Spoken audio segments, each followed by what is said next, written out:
Oi gente, tudo bem? Eu sou a Camila e hoje a gente vai conversar sobre a segunda peça que o Nelson Rodrigues escreveu e que mudou completamente o cenário do teatro brasileiro.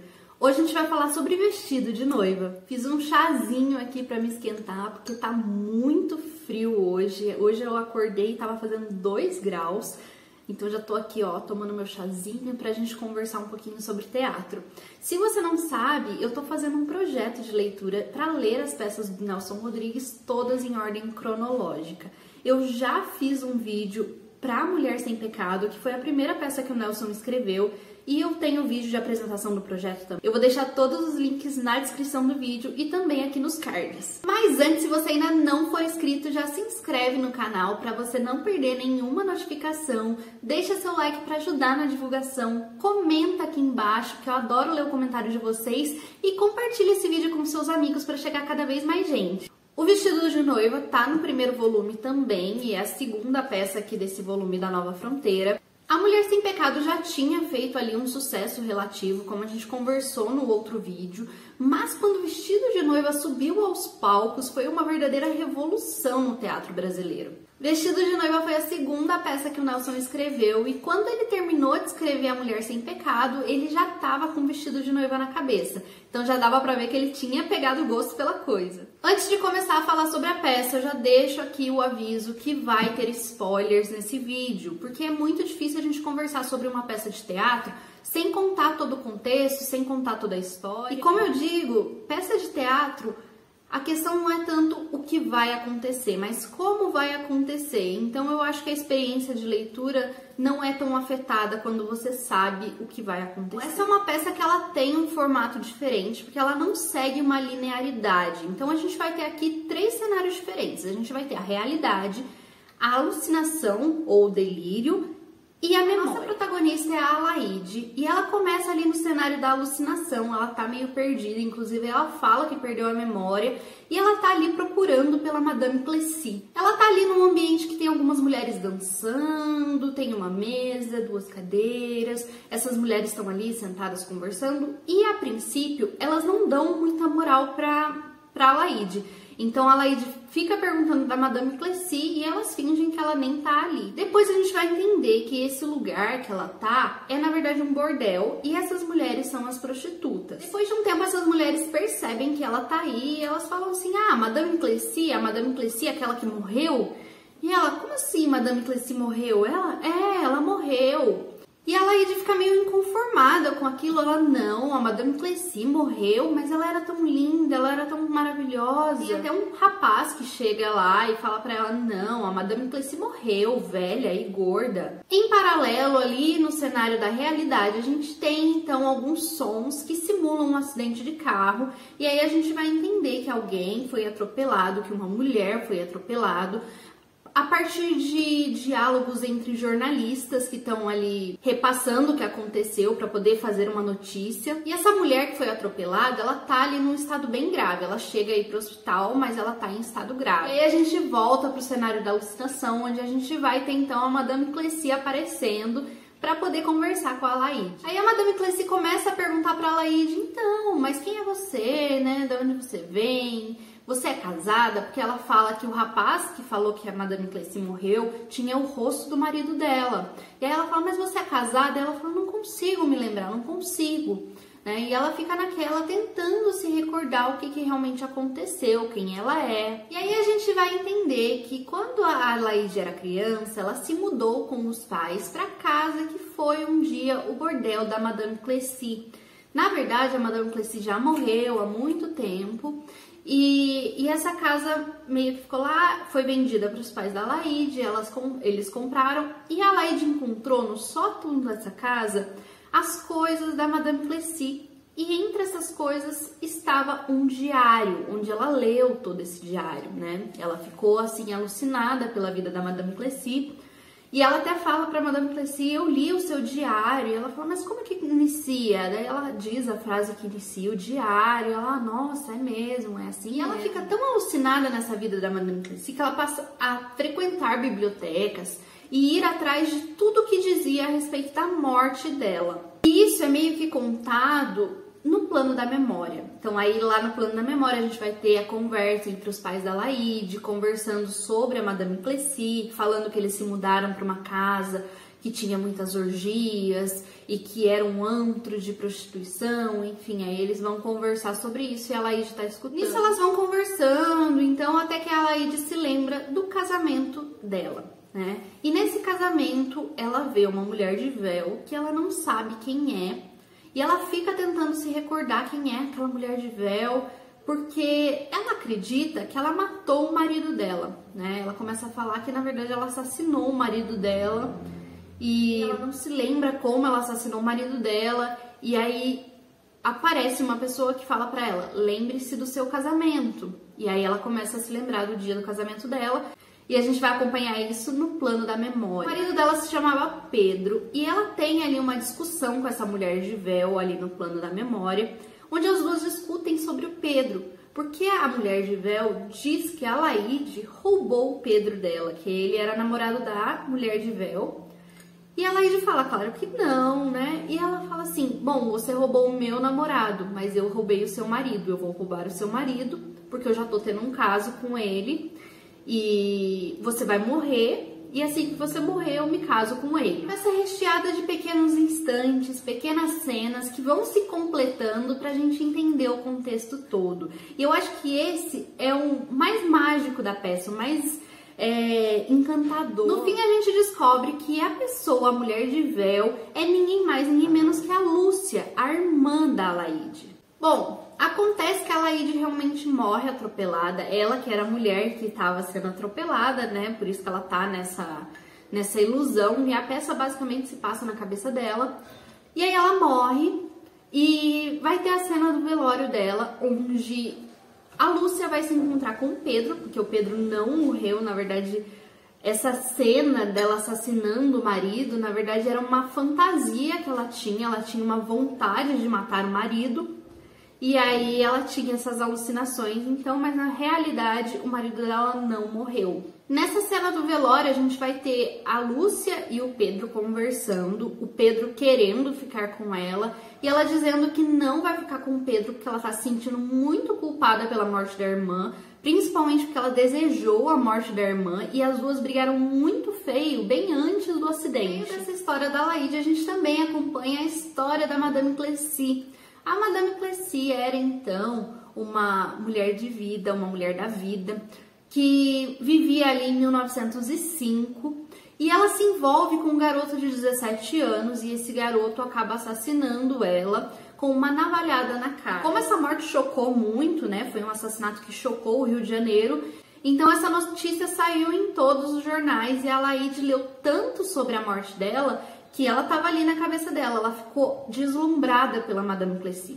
Bom, passa-se um tempo ali depois do velório da Laíde e claro que o Nelson não ia deixar o final assim tão morninho, né, eu diria. E daí a gente vai ter a última cena da peça, que é o casamento da Lúcia com o Pedro, né? O remorso dela passou bem rapidinho, ela acaba se casando com o Pedro. Quem é que vai entregar o buquê pra ela? Sim, a própria Laíde. Fim de peça. A peça teve um enorme sucesso de público e a maior parte da peça se passa então na cabeça da Laíde. Só que tem as cenas da realidade, mas até onde a gente pode acreditar nessa realidade? Quem garante que isso não foi tudo um delírio da cabeça da própria Laíde? Quem garante que o casamento do Pedro com a Lúcia nunca aconteceu e que na verdade isso era coisa da cabeça dela, porque ela imaginava que os dois queriam a morte dela e que depois que ela morresse eles iriam se casar? Bom, isso a gente nunca vai ficar sabendo porque o autor não nos dá essa resposta, inclusive a peça se mantém com esse mistério até o final, o que vai prendendo o público. Dá pra gente perceber que a estrutura narrativa foi extremamente inovadora pro teatro brasileiro, mas no início muita gente ficou ali com o pezinho atrás para poder montar a peça, né? Principalmente porque muita gente dizia que a montagem dessa peça seria meio impossível. Mas um diretor polonês chamado Ziembinski, que morava ali no Rio, que comandava a companhia de teatro Os Comediantes, ficou deslumbrado pelo texto e insistiu muito para o Nelson deixar a peça com ele. De pensar, a montagem da peça é muito importante, porque às vezes se a peça não é bem montada, às vezes pode ser que o texto fique esquecido aí na história, né? Então, uma peça bem montada que traz um sucesso de público, traz uma visibilidade muito maior para o texto do teatro, né? E principalmente naquela época que o teatro era muito mais em alta do que hoje, porque hoje a gente tem outras formas a gente tem o cinema, né? A gente tem diversos streamings disponíveis na internet, então infelizmente o teatro já não é mais tão grande como era antigamente. O que eles imaginaram para a montagem foi uma estrutura com uma plataforma, com várias escadas, para dar aquela impressão de diversas realidades diferentes. Essas curtas interferências que a gente tem na peça, no plano da realidade, elas têm a função de situar ali o contexto do mundo exterior. A protagonista fica o tempo inteiro tentando recuperar a memória, tentando recuperar a própria identidade. E a mente dela vai se confundindo ali com um delírio, porque, até como eu disse pra vocês, em certo momento ela tem certeza que ela assassinou o marido dela. O que era ali uma representação da vontade que ela tinha. A vida psíquica é um dos fundamentos da concepção ficcional. E era totalmente inovador pro teatro brasileiro. E o Nelson coloca isso naqueles diálogos ping-pong, então papum, que dá uma vivacidade, uma ação para a cena. O fato do Nelson ter ali pouco contato com o teatro trouxe uma liberdade muito grande para ele escrever. Então, grande parte da sua influência veio do cinema. Outra coisa que foi muito pensada para a peça foi o cenário, que é assim bem minimalista. Então, você tem ali na cena que a Laíde chega procurando a Madame Plessis, só duas cadeiras e uma mesa. Aí os outros objetos são todos imaginários. Quando ela tá ali se arrumando para o casamento, é tudo imaginário.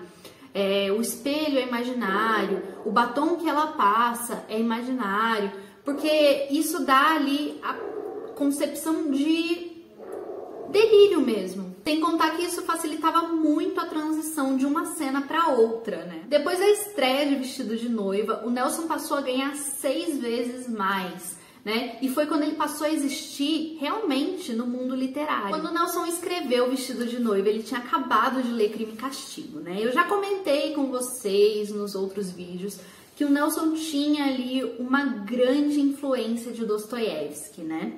E no Crime e Castigo, se você não leu, a gente tem a Sônia, que é uma personagem que ganha a vida se prostituindo. E o Nelson se apaixonou pela personagem da Sônia, e isso foi muito grande, assim, a influência foi muito grande para ele poder criar a Madame Plessis. O Nelson chegou a dizer que na concepção dele, a mulher prostituta é a mulher mais realizada e feliz, porque ela não tem aquelas amarras da moral. Vou ler pra vocês um trechinho de uma entrevista do Sabato Magaldi, que ele fala um pouquinho sobre Vestido de Noiva. Esse trechinho tá aqui na introdução sobre a peça de Vestido de Noiva. Deixa eu ler pra vocês. Talvez proceda falar numa tragédia anônima do cotidiano, sobre o vestido, né? Fixação da vida contemporânea, na qual o homem é a peça de uma engrenagem maior, que pode a qualquer momento, fortuitamente, esmagá-lo. De um ponto de vista acadêmico, o acidente poderia definir-se como o fato teatral menos trágico. Então a gente tem ali a morte da Laíde, e no meio de toda essa história, esse seria o de menos, assim, é o menos trágico. A Laíde é apenas a vítima de um automóvel que acolheu. Nelson cercou o acontecimento, porém, de tamanha inevitabilidade que ele se assemelha à catástrofe trágica. Depois do violento atrito com a irmã, em consequência dos problemas conjugais, a Laíde vai para a rua com um local de sacrifício. E aí a pequena e amesquinhada de um automóvel, poderosa força obscura do mundo de hoje, a fulmina de uma forma inapelável. Para o aniquilamento de sua personalidade, representado pelo atrito com Lúcia, o acidente equivale a um tiro de misericórdia e de libertação. Então, aqui ele diz que, na verdade, o acidente a salvou, porque ela estava tão infeliz naquele casamento e tão infeliz com tudo que estava acontecendo, com a Lúcia ficando com o Pedro e com eles desejando a morte dela, que quando ela é atropelada, meio que é um tiro de misericórdia, sabe? Ainda bem, era o que eu precisava para poder me libertar.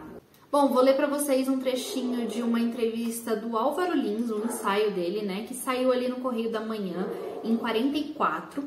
Não teria obtido, por exemplo, um sucesso tão completo a peça Vestido de Noiva, de Nelson Rodrigues, sem a colaboração de Santa Rosa e Ziembinski. Havia certos obstáculos, certos meios tons, certas anormalidades, certas inovações, certas sutilezas que mãos brutais ou menos artísticas poderiam atirar dentro do ridículo. A arte de Nelson Rodrigues não só se mostrou cheia de dificuldades para o próprio autor, mas para os autores, atores e diretores. A sua mestria, a audácia na concepção dos arranjos cênicos tinha que exigir por correspondência uma igual maestria e audácia no manejo e estruturação desses mesmos arranjos. Eu falei para vocês sobre a questão da montagem da peça, né? E aqui ele fala exatamente isso. Se a montagem não fosse bem feita, isso poderia simplesmente cair no ridículo. Era muito fácil estragar essa peça. E aí a gente vai ter então os elementos que sempre estão ali, sempre permeiam a obra do Nelson Rodrigues. A gente tem a morte, a gente tem os problemas conjugais, a gente tem o machismo, a libertação da mulher, o amor de duas irmãs pelo mesmo homem, que vai aparecer ali em outras peças, em outras histórias dele, porque o Nelson dizia achar lindo que duas mulheres, que duas irmãs amassem o mesmo homem. A nossa protagonista, a Alaide, ela pode ser considerada uma Bovary carioca. O atropelamento que ela sofre, ele pode ser intencional ou não, né? A gente não fica sabendo, isso não é esclarecido. Ela pode, então, ter se jogado na frente do carro, tentado realmente se suicidar, ou não, ou ela pode realmente estar tão ali desnorteada que ela não viu o carro e acabou sendo assassinada. A Laide também tem uma fascinação pela vida da Madame Clessy, pela vida amoral da Madame Clessy, que em diversos momentos ela cita querer ter a vida da Madame Clessy, querer ser uma prostituta também. Ela chega inclusive a falar isso pro marido dela. A ação dos personagens vai se filtrando então no subconsciente da personagem. Os diálogos são como a projeção exterior da própria mente dela. O que a gente pode interpretar como aquela coisa de o melhor para o homem é ficar no inconsciente. O mundo o machuca muito, então é melhor se isolar no seu próprio inconsciente. E a Madame Clessy a gente tem ali novamente, assim como em A Mulher Sem Pecado, uma representação da liberdade feminina, né? A liberdade da mulher. De poder ser quem ela quer ser, de se envolver com quem ela quer se envolver. Vou ler uma outra crítica. Essa foi feita pelo Ian Michalski e ele declarou o seguinte: eu acho que Vestido de Noiva chamou a atenção porque, diante de todos os tipos de espetáculo da época, era um texto brasileiro altamente categorizado. Nele se respirava a realidade do Brasil e, principalmente, a realidade carioca. Então a gente tinha ali um início diferente do teatro brasileiro, né? Era o início do modernismo no teatro brasileiro. Essa foi uma peça escrita em 1941, mas ela só foi aos palcos em 1943. Essa é considerada uma peça psicológica. Como eu já disse nos outros vídeos, a peça ao teatro do Nelson Rodrigues se divide em peças míticas, peças psicológicas e tragédias cariocas. O teatro brasileiro ele já tinha ali uma grande lacuna na dramaturgia e o Vestido de Noiva ele veio preencher isso, né? E o Nelson acertou em cheio. Vestido de Noiva foi adaptado diversas vezes, foi para televisão e tem uma adaptação para televisão, feita pela TV Cultura em 1974, muito legal. E essa adaptação tá disponível aqui no YouTube. Eu também vou deixar o link para vocês darem uma conferida, porque tá bem legal e aí a gente consegue vislumbrar um pouquinho a peça. Eu assisti a adaptação e gostei bastante. Bom, gente, essa foi a segunda peça do Nelson Rodrigues, Vestido de Noiva, o nosso terceiro vídeo aqui do projeto, né? Segundo de peça. Eu espero muito que vocês tenham gostado. Não esquece de deixar o seu like, o seu comentário. Você já leu Vestido de Noiva? Conhece? E no próximo vídeo do projeto a gente vai ter uma peça extremamente polêmica. Vamos falar então de álbum de família. E é uma peça que deu início ao famoso Teatro Desagradável do Nelson Rodrigues. Então a gente se vê no próximo vídeo. Um beijo e até mais!